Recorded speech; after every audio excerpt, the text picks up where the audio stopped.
오신데 잘 지내셨죠? 어제는 무척 덥더라고요. 네, 네, 건강에 유의하시기. 성경에서 닭에 관한 내용은 별로 신약에도 이란 동물의 단어가 있지만 구약에는 써 있는 구절도 많지가 않아요. 오늘 읽은 것처럼 대제사장 집에 끌려갔을 때 울더라. 3번 부인하고 나서 울더라 이러면서 닭의 내용들의 이야기를 합니다. 성경에서 닭이 무엇인지 오늘 시간을 통해서 함께 은혜 나눠 보도록 하겠습니다. 그 성경에는 신약은 헬라어로 기록되어 있고요. 근데 이 헬라어로 기록된 단어가 5,624개의 단어로 기록되어 있고요. 구약은 히브리어로 8,674개의 단어로 기록되어져 있습니다. 오늘 화면에서 보시는 것처럼 신약 헬라어의 220번에 해당되는 알레크토로 해갖고 닭이란 이 닭이란 단어가 많이 써 있지 않아요. 닭 이름. 그리고 어느 교단은 이 닭을 징표로 삼아. 특히 프랑스에서는 십자가 위에 닭을 모형으로 늘어놓습니다. 성경에서 얘기하는 닭이 무엇인지 함께 나눠보도록 하겠습니다. 자, 닭이라고 이렇게 써 있는데 구약에는 닭이란 단어가 없어요. 신약에만 있지. 근데 오늘 우리가 보는 단어가 이 알레크토로 닭이라는 단어입니다. 근데 다른 본문에서 이 우측에 보면 3733번 오르니스 해갖고 암탉 이렇게 수탉 암탉 이렇게 써. 그러면 왜 성경은 수탉 암탉을 쓰느냐? 암수 얘기겠죠. 근데 우리는 세상에서 암수를 구분하는데 성경에서는 암수가 같이 있습니다. 그러니까 남성과 여성이 같이 있습니다. 그 의미를 조금 생각하시면 될 거예요. 우리가 예수 그리스도를 영접하면 저는 남자입니다. 여기 또 계신 분은 남자, 여자 이런 부분인데 예수 그리스도를 중점적으로 하면 예수 그리스도는 신랑이고 저는 신부가 돼서 세상에서 따지는 성별의 남녀로 따지는 게 아니라 남편인 예수 그리스도, 아내인 영접한 제 모습이죠. 이런 부분으로 볼 때 암탉의 의미는 그다지 중요하지 않다고 생각합니다. 성경에서 암수 얘기를 구약에서 가끔 해요. 중요하지 않습니다. 왜냐하면 성경의 내용으로 바꾸면 남편인 예수 그리스도, 신부인 우리 이 부분에서 보시면 암수 얘기는 그다지 중요하다고 생각하지 않습니다. 자, 그래서 제가 얘기한 것처럼 프랑스에 가면 이렇게 교회 지붕 위에 막 수탉이라고 그러더라고요. 성당 지붕이 닭의 상징성. 유럽, 특히 프랑스의 거의 모든 마을에는 교회가 있다. 교회의 지붕이나 첨탑 위에 모두 십자가는 아니다. 의외로 많은 교회의 지붕 위에서 닭을 볼 수 있다. 오래된 동전에서도 닭을 볼 수 있다. 닭은 수탉으로 번역하는 단어인데 닭이라고 표기. 예로부터 닭은 날이 셀 즈음에 일찌감치 우렁차게 울어서 사람들에게 새로운 날이 밝아옴을 알리는 역할, 밝을 새로운 날과 새로운 빛을 가져오는 그리스도를 나타내는 상징. 자, 예로부터 닭은 날이 셀 때쯤 이 부분 모르시는 분 없죠. 요새 뭐 유명하죠. 닭의 목을 비틀어도 새벽이 온다 이렇게 주장하시는 분이 있어서 많이 알고 있어요. 우리나라 유명한 정치인 중에 유명하신 분이 연금 당할 때 했던 소리죠. 이게 뭐 그런 닭을 얘기하는 게 아닙니다. 맨 하단에 닭은 새로운 날과 새로운 빛을 가져오시는 그리스도를 나타내는 상징이다. 이 문장이 제일 닭에 대해서 표현을 잘해. 새로운 날, 어떤 날? 구원의 날. 빛, 어떤 빛? 하나님은 빛이시오. 예수님도 빛으로 얘기를 하고 있죠. 그래서 우리가 예수 그리스도를 영접하면 마태복음 5장에서 우리 보고 뭐라 그래요? 너희는 세상의 빛이다.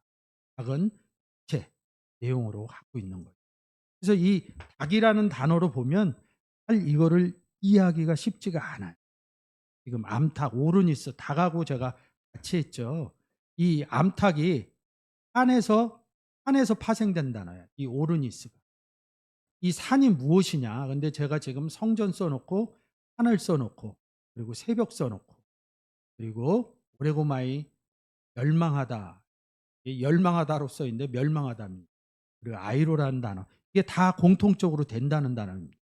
이 암탉이 산에서 파생돼 있는데 이 산이라는 단어는 이스라엘에서 산 그러면 하나님이 계신 곳 이렇게 일상적으로 얘기를 합니다. 하나님 계신 곳이 어디예요? 성전이죠, 지금. 그래서 같이 연결을 한 겁니다. 오르넨의 타작마당이 있는 산에다가 성전을 짓습니다. 그래서 이스라엘 사람들은 하나면 하나님이 계신다. 그리고 성전. 지금 예루살렘 성전 얘기하자. 그게 오르난의 타작마당인 산에 지은 것입니다. 무슨 산이에요? 모리아산이라고 그럽니다. 지금 이스라엘 땅에 지어진 성전은 지명으로 따지면 모리아산입니다. 모리아산이라는 것은 뭐예요? 아브라함이 이삭을 번제드린 산입니다. 그리고 이 오르난의 타작마당에 솔로몬 때 성전을 세우죠. 그래서 이 단어들이 다 같은 의미로 보여져요. 그리고 하늘하고 이 산하고 동일합니다. 그냥 산만 보면 그냥 산이라고 써 있어요. 이 377이 우라노스 이 단어를 보면 3735와 동일어 이렇게 기록되어져 있습니다. 제가 한 게 아니라 스트롱 코드 사전에 많은 학자들이 모여서 그렇게 정리를 해놓은 겁니다.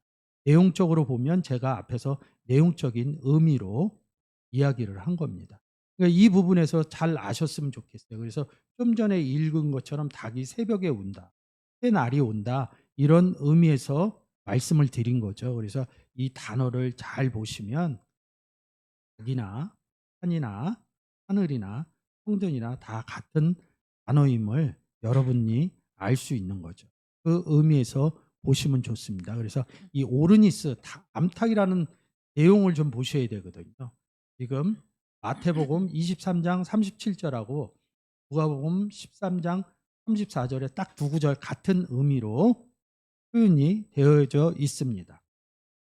예루살렘아 예루살렘아 선지자들을 죽이고 내게 파송된 자들을 돌로 치는 자여 암탉이 그 새끼를 날개 아래 모음같이 내가 네 자녀를 모으려 한 일이 몇 번이냐 그러나 너희가 원치 아니하였도다. 자, 종말의 앞에서 예수 그리스도가 얘기한 거죠. 당신을 암탉으로 얘기를. 그 새끼를 날개 아래 모은. 그러니까 세상에서 닭이 날개 아래 병아리를 모은다 이런 의미로 보시면 안 됩니다. 예수 그리스도가 2000년 전에 오셔서 뭐예요? 구원을 주려고 날개 아래 모음같이 이렇게 표현해 놓은 것입니다. 그래서 그 날개 아래 모음이 되면 어떻게 되는 거예요? 구원을 얻은 거죠. 그래서 하나님의 자녀가 되는 일을 이야기하는 겁니다. 내 자녀를 모으려고 한 일이 몇 번이냐? 계속 복음을 전하셨죠. 그래서 이 암탉이 예수 그리스도로 보고 있는 겁니다. 그래서 신약에는 이 단어가 두 번뿐이 안 써 있다고 제가 그 의미로 아까 얘기한 하늘 성전, 암탉, 산에서 파생된 산에서 지금 오로스 지금 이렇게 표시되어 있죠. 산에서 파생됐다. 이 암탉의 의미를 아시면 좋을 것 같습니다. 예수 그리스도를 얘기를 하는 겁니다. 그래서 오늘 본문이죠. 요한복음 18장 27절입니다. 이에 베드로가 또 부인하니 곧 닭이 울더라. 자, 베드로가 3번 부인한 얘기에서 닭이 울었다 이렇게요. 눈물을 흘렸다 이런 얘기가 아닙니다. 소리를 내었다 이런 뜻에서 보시면 좋을 것 같습니다. 그러면 제가 설명한 것처럼 아까 오르니스 이르면서 암탉이 날개 아래 새끼를 모은 것 같이 예수 그리스도가 모으려면 자녀를 모으려면 어떻게 해야 돼요? 복음을 전해야 자녀를 모으시는 겁니다. 그것이 닭이 울더라 이런 뜻입니다. 눈물을 흘린다 이런 의미가 아닙니다. 그래서 그 의미를 잘 아셨으면 좋겠습니다. 마가복음 13장 35절입니다. 그러므로 깨어 있으라. 집 주인이 언제 올는지, 혹 저물 때일는지, 밤중일는지, 닭 울 때일는지, 새벽일는지 너희가 알지 못하니라. 닭이 운다 깨어 있으라. 이 깨어 있으라 그럼 뭐예요? 너희 잠자다가 깰 때가 되었니 구원의 때가 가까웠느니라. 로마서 13장에서 그렇게 말씀하고 계시죠. 그 깨어 있는 상태가 뭐예요? 복음 전하는 상태를 이야기하고 있는 거예요. 집주인 뭐야? 히브리서 3장에 집주인이 있으니 모세는 충성된 하인이었고 이렇게 얘기하면서 예수 그리스도를 집주인의 아들 그리고 그러면 집주인이 누구라는 소리예요. 하나님이 집주인이라는 거예요. 근데 이 집주인은 누구랑 같이 있어요? 집주인의 아들인 예수 그리스도 아버지와 나는 하나다. 그래서 집주인이 언제 올 때? 올 때 온다 이런 뜻입니다. 근데 이 반대편에 있는 사람은 영접을 하지 않기 때문에 구원을 받지 않기 때문에 너희가 알지 못합니다. 이렇게 기록되어 있는 것입니다. 그래서 이런 본문을 볼 때 닭이라는 단어는 예수 그리스도를 이야기하고 있다. 이런 뜻으로 말레 토르라는 단어를 여러분들이 생각하셨으면 좋겠습니다. 여러분들이 이 닭이란 단어를 통해서 성경이 무엇을 얘기하고 하는지 그 의미가 잘 깨달아지는 시간이 되셨으면 좋겠습니다. 오늘의 본문이죠. 8절, 19절, 20절 한번 읽어. 그 때가 추운 고로 종과 하속들이 숯불을 피우고 서서 쬐니 베드로도 함께 서서 쬐더라. 대제사장이 예수에게 그의 제자들과 그의 교훈에 대하여 물으니 예수께서 대답하시되 내가 드러내어 놓고 세상에 말하였노라.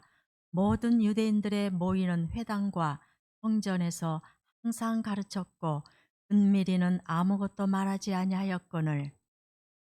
베드로가 예수 그리스도가 잡혀간 후에 뒤에서 쫓아가서 대제사장집 문 앞에 있다가 먼저 들어간 자로부터 하녀가 나와서 들어가서 이 불을 쬐는 장면입니다. 18절이. 19절이 뭐예요? 대제사장이 이제 대제사장하고 이야기하는 거죠. 근데 왜 갑자기 불 쬐다가 대제사장하고 예수하고 얘기를 하느냐. 그리고 교훈에 대해서 물으니. 그래서 20절 내용이죠. 근데 이 사복음서에 이 내용은 다 기록되어져 있어요. 그리고 이 내용을 모르는 사람들이 없어요. 결론에 가서 뭐예요? 베드로가 부인했다. 3번 부인했다. 그리고 사복음서에서는 계속해서 내가 그날에 3번 부인하리라 이 얘기를 예수 그리스도께서 많이 하고 있어요. 그러니까 성경을 좀 아시는 분들은 이 내용들을 잘 알고 계셔요. 십자가에 달리기 전 대제사장집 사건이니까. 근데 왜 들어가서 그날이 추웠나 봐요. 잡혀가는 날이 추웠나 봐요. 불빛에 불을 쬐었다 이렇게 볼 수도 있습니다. 근데 이 18절의 내용을 성경의 헬라어 원문으로 보면 약간 내용이 여러분들하고 생각하는 내용하고 조금 다릅니다. 이렇게 18절에 보면 쬐더라 이럽니다. 쬐니 이렇게 표현을 해놨어요. 쬐더라 이럽니다. 이 338, 이 단어의 의미를 아셔야겠죠. 그래서 이 18절의 내용들이 다 마복음서에 나와 있는데 마태, 마가, 요한복음에만 불쬐는 사건이 나와져 있습니다. 그래서 제가 이렇게 사복음서에 이 끌려간 내용들이 계속 있는데 지금 이렇게 하속들과 함께 불을 쬐더라. 불 피우고 함께 앉아 있는지라. 베드로가 그 가운데 앉았더니 이럽니다. 쬐다는 얘기는 없죠. 그래서 여기 오늘 18절이죠. 이 의미들을 다 이렇게 기록해 놓은 것입니다. 여러분들이 이 내용을 아시려면 이 사복음서의 내용들을 다 가서 한 번씩 읽어봐야 돼. 읽다 보면 조금씩 틀려요. 여기는 서서 쬐니 이릅니다. 근데 여기는 앉아 불을 쬐니 이릅니다. 그리고 여기는 그 가운데 앉았더니 조금씩 다 다르죠. 근데 그 단어로 보면 조금씩 그 내용들이 달라집니다. 그래서 제가 조금 불을 쬐는 부분들을 조금 정리를 해보았습니다. 자, 보세요. 마가복음에서는, 마태복음에서는 3번 베드로가 부인했다 이럽니다. 여기서는 불을 쬐다 이럽니다. 그죠?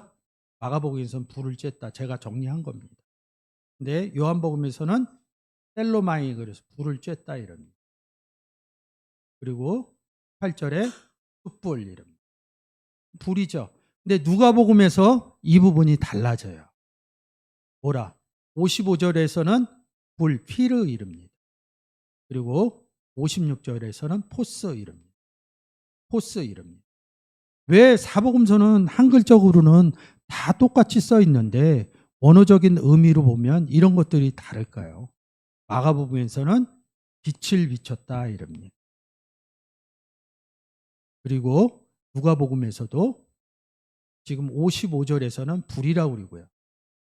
여기에서는 포스 해갖고 불빛을 향하여 앉은 것을 이릅니다. 왜 이런 부분들을 다 다르게 쓸까요? 그리고 왜 이 불빛을 쬐고 나서 베드로는 부인을 할까요? 성경에는 그런 의미들이 숨겨져 있죠. 그래서 빛하면 여러분들은 잘 알고 계셔요. 빛하면 하나님은 빛이시라. 나는 예수 그리스도는 세상의 빛으로 왔다. 나는 세상의 빛으로 왔나니. 그래서 우리가 예수 그리스도 안에 들어가서 우리가 뭐라 그래요? 세상의 빛이라는 거죠. 빛을 받은 거죠. 지금 제가 성경의 내용으로 말씀하고 있는 게 뭐예요? 빛을 내보내고 있는 사건입니다. 지금 제가 이렇게 얘기하는 것들이 다 누구에 대해서 얘기하는 거예요? 하나님과 예수 그리스도와 우리의 모습에 대해서, 빛의 모습에 대해서 얘기를 하는 겁니다. 그게 빛 비치는 겁니다. 제가 빛을 내보내면 여러분들은 뭐야? 빛을 받는 거죠. 빛을 지금 쬐고 있는 상태입니다. 복음을 전하는 거죠. 그래서 여러분들은 복음을 받는 것이죠. 근데 우리가 이렇게 순차적으로 얘기를 하면 잘 알아들으세요. 아, 그러면 빛이신 하나님을 얘기하는구나. 빛이신 예수 그리스도를 얘기하는 거구나. 이렇게 하는데 지금 이 사건이 벌어지고 있는 곳이 어디예요? 대제사장 집입니다. 이 대제사장 집은 왜 있어요? 예수 그리스도를 십자가에 못 박으려고 있는 대제사장입니다. 가복음서에서 나오는 대제사장은 나쁜 제사장을 얘기를. 근데 히브리서에 가면 예수 그리스도를 똑같은 단어로 대제사장이라고. 그래서 성경에는 굉장한 이렇게 단어를 놓고 생각할 때 굉장한 중요한 구절이 있습니다. 만일 누가 가서 우리의 전파하지 아니한 다른 예수를 전파하거나 혹 너희의 받지 아니한 다른 영을 받게 하거나 혹 너희의 받지 아니한 다른 복음을 받게 할 때에는 너희가 잘 용납하는구나. 우리는 성경을 보기 전에는 그냥 예수님만 있는 줄 알았어요. 우리는 영이신 성령만 알고 있었어요. 그리고 우리는 자연스럽게 예수 그리스도에 대해서 얘기할 때 복음만 얘기하는 줄 알아요. 근데 성경에서 이 고린도후서 11장 4절에서는 반대편인 다른 예수, 다른 성령, 다른 복음 전하는 이 내용들을 얘기하고 있습니다. 2000년 전 누구예요? 지금 나오는 대제사장, 바리새인, 서기관, 그리고 유대인, 이 사람들은 다른 하나님에 대해서, 다른 성령에 대해서, 다른 복음에 대해서 이야기를 하고 있었다는 거죠. 2000년 전 유대인들이 하나님을 안 믿는 유대인들은 한 명도 없었습니다. 근데 예수 그리스도는 믿지 않아요. 그래서 제가 예수님은 하나님과 함께 계시다 그래서 다른 하나님, 출애굽기 20장 3절에 가서 다른 신을 섬기지 말라 이렇게 한글로 기록되어져 있는데 헬라어로 보면 다른 하나님을 섬기지 말라 이렇게 표기되어 있다고 항상 말씀을 드렸어요. 그래서 유대인들은 다른 하나님을 믿었기 때문에 예수 그리스도를 영접을 못한 것이죠. 그래서 십자가에 못 박는 사건까지 벌이게 되는 것입니다. 지금 보시는 것처럼 지금 오늘 우리가 빛을 얘기를 한다 그러면 고린도후서에서 다른 하나님, 다른 빛이 있겠죠. 다른 빛이. 그러면 베드로가 들어가서 포스를 빛을 쬐다 이럽니다. 그러면 뭐예요? 다른 빛을 쬐다는 겁니다. 다른 많은 사람들이 있어서 이 불빛을 얘기를 하는 거야. 다른 빛을 받았다 이런 뜻. 그래서 뗄마, 노이 이렇게 해갖고 에임이 그래서 그런 존재가 됐다는 거예요. 순간적으로 다른 복음을 받아들였다는 뜻입니다. 그러니까 말할 수 없겠죠. 들어가 봤더니 이 베드로는 복음을 전할 수 있도록 성장한 어른이 된 상태가 아니에요. 어린아이와 같은 상태입니다. 그래서 사복음서가 끝나고 나서 사도행전서부터 시작될 때 베드로가 성장을 해서 복음을 전하기 시작합니다. 어렸을 때는 복음을 전하지 못합니다. 이게 말씀을 들으면 그럴듯하게 얘기를 하면 이 말이 맞는 것 같기도 하고 내가 아는 말이 맞는 것 같기도 하고 성경을 중심적으로 그 내용을 생각해내지 못한다. 누군가 와서 그럴듯한 말로 얘기를 하면 복음이 변질된다는 거죠. 우리가 일반적으로 이단사설이라고 그러는 거예요. 근데 성경을 자세하게 알면 다른 빛을 쬐더라도 다른 복음을 받더라도 다른 예수에 대해서 얘기하더라도 성경을 중심적으로 얘기를 하기 때문에 그런 것들을 받아들이지 않는다는 이야기입니다. 그래서 여기서 보면 불빛을 향해서 앉았더라. 파테마이 이릅니다. 앉아있는 상태라는 거죠. 다른 빛, 다른 하늘에 앉았다는 거죠. 예수 그리스도를 영접하면 에베소서 1장 20절과 에베소서 2장 6절에 그리스도 예수 안에서 너희를 앉힌 사건을 얘기를 해요. 그때 앉혔다 이럴 때 이 파테마이라는 단어를 씁니다. 어디에 앉아 있느냐 이거죠. 우리는 그리스도 안에 하나님 안에 함께 앉힌 상태. 하늘에 앉힌 상태. 근데 지금 뭐야? 다른 빛을 삐니까 그 다른 빛에 가서 앉아 있었다는 내용으로 기록해 놓으신 거예요. 그래서 이 의미가 잘 깨달아져야지 왜 사복음서에서 똑같은 내용을 4번씩 써놨느냐. 이 사복음서에서 마태, 누가, 요한복음에서 왜 같은 내용을 어디에선 불이라고 그리고 어디에선 빛이라고 그리고 이 의미로 써놨을까. 이 의미를 잘 아셔야 될 것 같습니다. 그래서 제가 이 불을 쬐다는 것을 다른 빛을 쬐다 이런 의미로 여러분께 말씀을 드린 겁니다.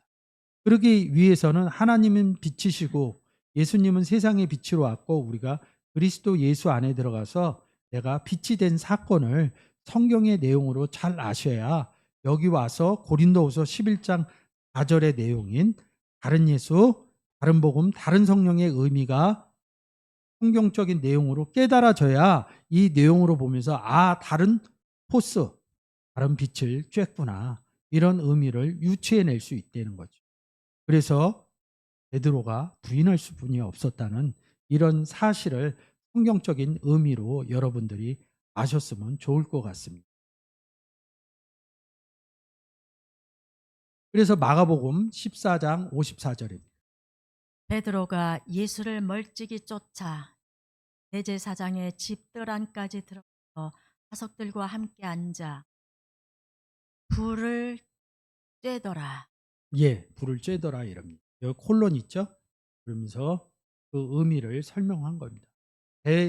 베드로가 대제사장 집 들어갔을 땐 그 집안에 들어간 상태. 우리는 예수 그리스도 안에 들어간 하나님 안에 들어간 하늘에 앉힌 사건을 제가 앞부분에서 보여드렸죠. 뭐라고 그랬어요? 하늘과 성전과 산은 동일하다. 근데 성전이라는 단어를 보면 집이라는 단어하고 같이 써요.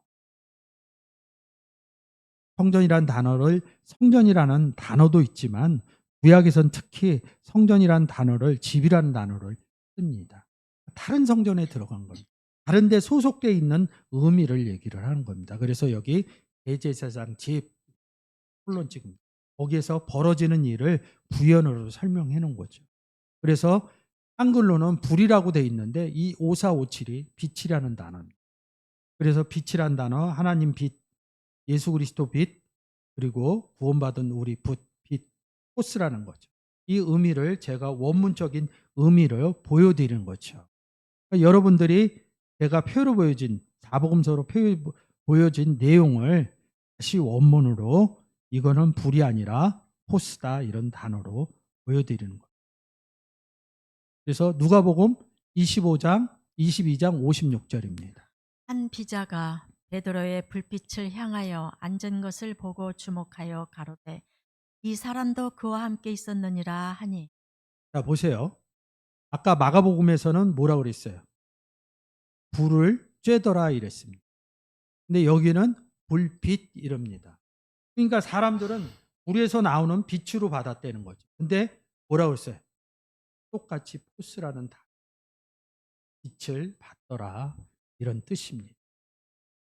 이 성경의 원문의 의미는 우리가 세상적으로 보여지는 사건적인 내용의 의미와 조금 다릅니다. 빛을 쬐다 이런 의미죠. 그래서 마가복음과 누가복음을 제가 보여드리는 겁니다. 오늘의 요한복음이죠. 25절입니다. 시몬 베드로가 서서 불을 쬐더니 사람들이 묻되 너도 그 제자 중 하나가 아니냐.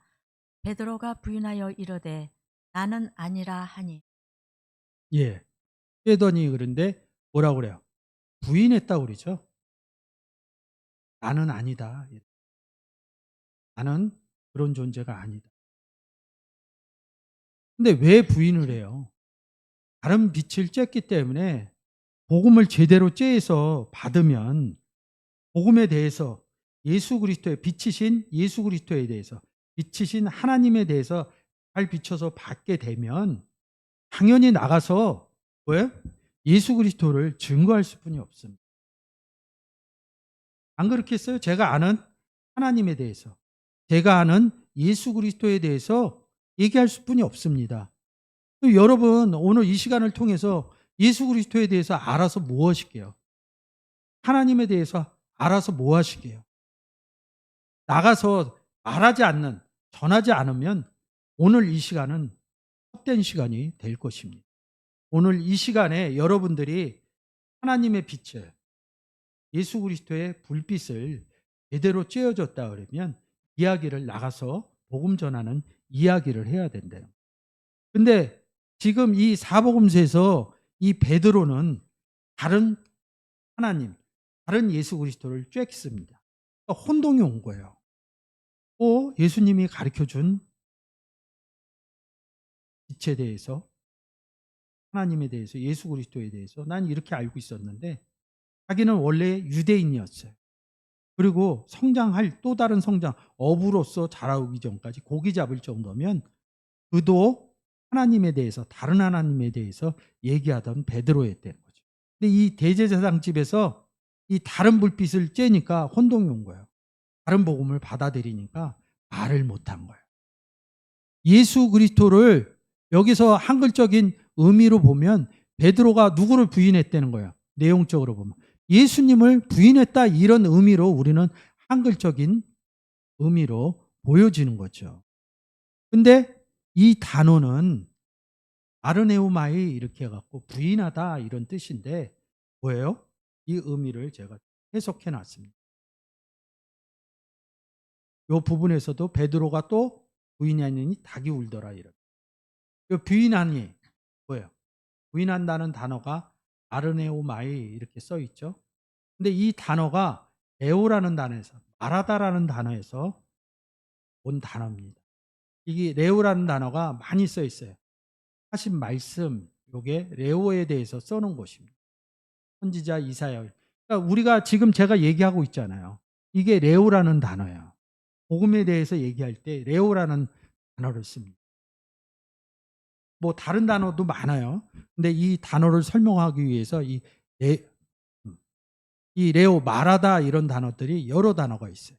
레고, 말씀하신 바, 에포, 에레오, 또 많이 써 있는 단어죠. 랄레오 했다. 이런 레오 이럽니다. 팸이라는 단어도 있고. 근데 제가 여기서 부인하다. 마태복음, 마가복음 이렇게 해갖고 나를 3번 부인하리라. 그래서 예수 그리스도를 모른다. 모른다의 개념이 뭐예요? 인지하는 모른다가 있죠.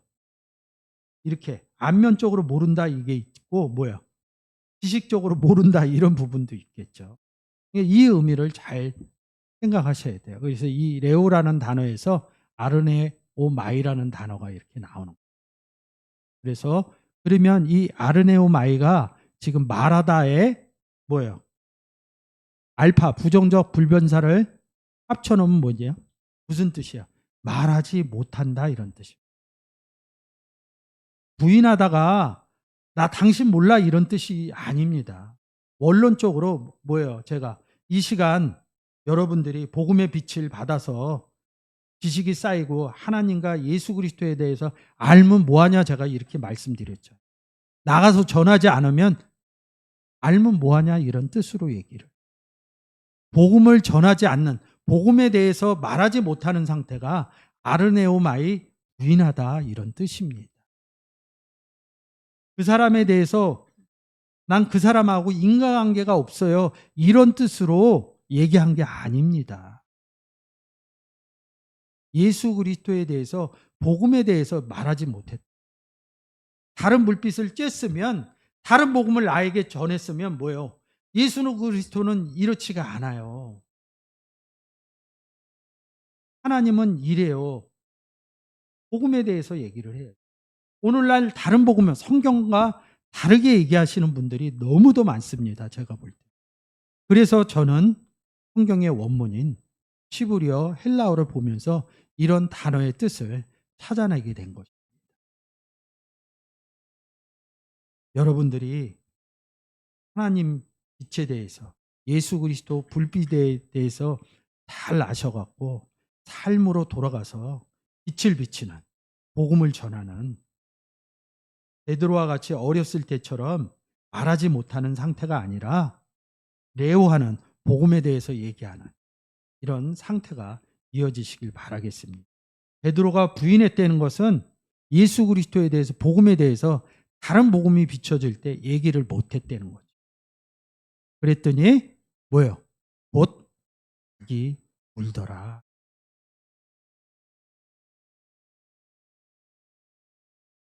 의미죠. 27절에서 뭐라 그래요? 닭이 울더라 이럽니다. 자, 한번 본문 한번 보고 올게요. 지금 이렇게 울더라 그럽니다. 제가 울더라 포네오 이 단어입니다. 닭은 제가 설명드렸죠. 앞부분에서 예수 그리스도를 지칭한다. 암탉이 날개 아래 자녀를 모음같이 병아리를 모아야지 왜 자녀를 모아요? 너희는 빛의 자녀라. 하나님의 자녀다. 이렇게 얘기를 합니다. 울더라 포네오 이럽니다. 그래서 제가 이 포네오 단어에 대해서 정리를 했어요. 포네오 이럽니다. 그래서 똑같이 제가 다 정리를 한 거예요. 이 소리라는 단어 있죠. 음성 소리. 빛. 응? 근데 이게 빛의 연장형입니다. 이 단어 자체가. 빛에서 나는 소리라는 거죠. 그래서 제가 앞부분에서 보여드렸죠. 빛을 보여드렸죠. 한번 다시 보고.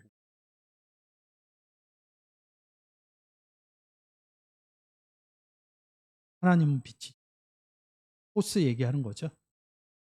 나는 세상의 빛으로 왔다. 너희는 세상의 빛이다. 이렇게 얘기하는. 근데 이 단어가 빛의 연장형이라는 거예요. 죄송합니다. 그 단어가 빛으로부터 나오는 소리라는 거죠. 그러면 얘기가 달라지는 거죠. 포네라는 단어, 포네, 콜, 부르. 요한복음 5장 28절, 25절입니다. 이를 기이 여기지 말라. 무덤 속에 있는 자가 다 그의 음성을 들을 때가 오나니 진실로 진실로 너희에게 이르노니 죽은 자들이 하나님의 아들의 음성을 들을 때가 오나니 곧 이때라. 듣는 자는 살아나리라. 이 음성이라는 단어가 포네라는 단어입니다. 근데 빛의 연장형이라고 그랬죠. 빛에서 나는 소리 이렇게 얘기합니다. 지금 제가 예수 그리스도를 영접해서 저 세상의 빛이 된 것이죠. 빛에서 음성을 지금 제가 내고 있잖아요. 여기서 보면 무덤 속이 뭐예요? 25절에 죽은 자들 이럽니다. 어떻게 죽은 자들? 뭐 생물학적인 죽음을 성경에서는 얘기 안 한다고 그랬죠. 이 죽었다 이랬을 때 제일 먼저 끌고 와야 되는 구절이 뭐라고 그랬어요? 에베소서 2장 1절이죠. 허물과 죄로 죽었던 너희를 살렸다. 예수 그리스도를 영접하지 못했을 때 성경에서는 죽은 상태로 얘기를 하고 있다는 거죠. 그래서 음성을 듣는 예수 믿으세요 해서 예수 그리스도 영접하는 내용들을 표현하는 것이 28절, 25절입니다. 하나님의 아들의 음성을 들을 때가 오나. 예수 그리스도로부터 2000년 전에는 직접 들었지만 2000년이 지난 오늘날에는 예수 그리스도를 영접한 사람들을 뭐라고 그래요? 하나님의 아들이라고 로마서 8장하고 에베소서 3장에 그리스도 예수를 영접한 사람들은 뭐야? 하나님의 아들. 그러니까 2000년 전 사건으로 얘기만 하면 안 되죠. 오늘날 우리가 복음 전하는 사건으로 이 성경의 내용들을 대입시키지 않으면 성경이 풀어지지 않아요. 우리가 나가서 예수 그리스도를 영접하지 않은 사람들이 누구예요? 28절과 25절에 대입해서 영접하지 않는 사람들은 무덤 속에 있는 사람들. 그리고 28절에 죽은 자들, 허물과 죄로 죽어 있는 자들이 우리가 나가서 예수님 믿지 않으시겠어요? 예수 믿으면 좋습니다. 이렇게 얘기할 때가 언제? 하나님의 아들의 음성을 들을 때가 오나. 그랬더니 그분이 나는 오늘서부터 예수 그리스도를 믿겠습니다. 이럴 때는 뭐예요? 허물과 죄로 죽어 있던 상태에서 살아난 상태. 곧 이때라. 듣는 자는 살아나리라. 듣는 자, 예수 그리스도를 영접하는 자는 살아나리라. 이렇게 얘기한다는 거죠. 그 부분이 무엇이냐? 자기 울더라. 이런 얘기. 자기 뭐예요? 포네오했다는 것이. 예수 그리스도께서 얘기를 했다. 이런 뜻입니다. 제가 옛날에는 제가 다니던 신학교에 가려고 그러면 시장이 있었어요. 그 시장을 제가 지금처럼 히브리어 헬라어 원문을 몰랐을 때는 그 시장을 지나가면 그 시장에는 닭집이 그렇게 많았어요. 그 닭집을 지나가면서 저는 이렇게 다짐을 했어요. 어떻게 해요? 나는 베드로처럼 부인하지 않겠다. 절대 부인하지 않겠다. 그 얘기는 뭐야? 난 예수 그리스도를 배반하지 않겠다. 그 신학교를 다니면서 그렇게 다짐을 했습니다. 근데 성경을 알았더니 성경에 대해서 잘 알지 못하면 닭이신 예수 그리스도를 부인할 수뿐이 없구나. 생명부재의 이런 뜻이 아니라 복음을 전할 수 없겠구나. 이런 의미로 오늘 보여지는 부인하는 구절을 보게 됐습니다. 여러분도 한 가운데서 성경을 가까이 한다는 것은 곧 뭐예요? 예수 그리스도에 대해서 알게 되는 것이고 하나님에 대해서 알게 되는 것이고 알아지면 뭐 하시겠어요? 삶 가운데 복음을 전할 수밖에 없다는 거예요. 그래서 2000년 전 사복음서에 써있는 예수 그리스도의 이야기의 내용들도 오직 복음을 전하는, 오직 하나님에 대해서 증거하는, 당신에 대해서 증거하는 내용뿐이 기록되어져 있지 않다는 거죠. 예수 그리스도가 사복음서에서 표현될 때 좋은 옷 입었더라, 맛난 것 먹었더라, 부유하게 살았더라, 이런 얘기 한 구절도 기록되어져 있지 않습니다. 이 삶을 잘 살아야 된다, 이런 의미도 없습니다. 근데 오늘날 많은 교회에서 세상 가운데 잘 사는 것이 곧 복음적으로 성공한 내용으로 표현하고 있습니다. 사복음서가 지나고 나서 이 12제자들이, 그리고 사울에서 바울된 사도인 바울 사도가 오직 한 일은 오직 복음으로 이 땅의 삶을 살아갔다는 내용뿐이 없다는 기록으로 성경의 내용들이 기록되어져 있습니다. 이런 내용을 알게 되시면 우리가 오늘 지나서 내일이 돼서 또다시 삶 가운데 돌아가면 그 주어진 삶들 굉장히 중요하십니다. 그렇지만 그 삶 속에서 우리가 그리스도와 함께 하나님과 함께 있다면 예수님처럼, 사도 바울처럼, 12제자들처럼 삶 가운데 복음을 전하는 여러분들이 되시기를 주의 이름으로 축원드립니다.